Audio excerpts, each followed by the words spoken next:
नाजरीन, इसराइल को क्यों हर लिहाज से पावरफुल माना जाता है? आखिर क्या वजह है कि कहा जाता है कि इसराइल पर अटैक करना नामुमकिन है? आखिर ऐसी कौन सी पावर है, ऐसा कौन सा डिफेंस सिस्टम है जिसकी वजह से ये सब बातें की जाती है? और इतनी तगड़ी फोर्स होने के बावजूद, इतना तगड़ा डिफेंस सिस्टम होने के बावजूद आखिर फलस्तीन ने कैसे 5 मिनट में 20,000 रॉकेट फायर किए? ये सब जानने की कोशिश करेंगे आज की इस वीडियो में।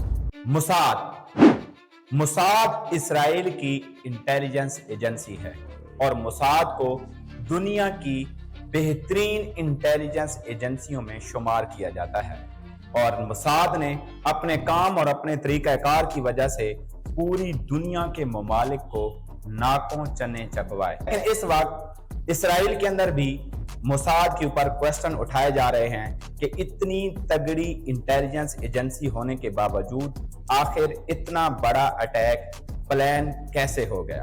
अब दूसरी वजह है आयरन डोम सिस्टम। ये एक ऐसा सिस्टम है जो एयर अटैक को रोकता है।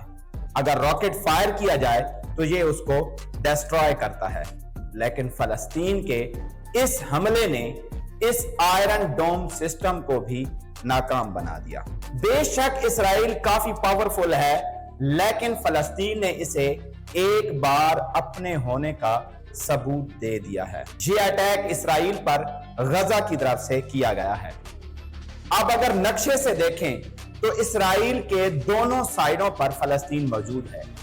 एक है वेस्ट बैंक का एरिया जो जॉर्डन के वेस्ट में है और दूसरी साइड है गजा स्ट्राइप जो इसराइल के बॉर्डर पर मेडिटेरेनियन सी के साथ है। वेस्ट बैंक में मौजूद फलस्तीन टेरिटरी और इसराइल के दरमियान कई सेटलमेंट हैं जहां इसराइल का कंट्रोल है। यूनाइटेड नेशन और कई दूसरे ममालिक में इसे इल्लीगल माना जाता है।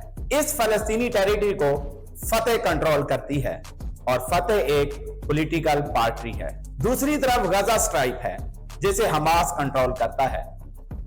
अब इस वक्त गजा स्ट्राइप के अंदर बिजली को भी इसराइल की तरफ से बिल्कुल बंद कर दिया गया है, क्योंकि गजा में ज्यादातर बिजली इसराइल की तरफ से फराहम की जा रही थी। इस वक्त की मौजूदा जो सूरत हाल है उसमें अक्टूबर 2023 के मुताबिक दोनों तरफ से 4200 से ज्यादा लोग मौत के मुंह में जा चुके हैं और सैकड़ों इमारतों और कीमती असासाजात को नुकसान पहुंचाया जा चुका है। अक़वाम मुत्तहिदा में इसराइल और फलस्तीन के तनाज़े पर एक करारदाद नामंजूर हो चुकी है। अब कुछ ममालिक इसराइल का साथ देने की कोशिश कर रहे हैं और कुछ ममालिक कह रहे हैं कि वो फलस्तीन का साथ देंगे।